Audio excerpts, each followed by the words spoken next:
What's up guys, in this short tutorial I'm going to show you how to change Dovlan location on Opera. So the first thing that you need to do is to open Opera. Then what you want to do is to click on these three lines at easy setup, and you're going to scroll down till you see go to full browser settings.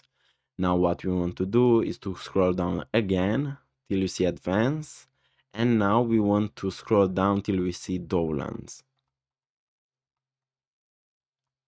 As you can see, Dovlans are right here, so we can see our Dovlan location. Now it is in this folder, and to change it all you have to do is to click on change button like so.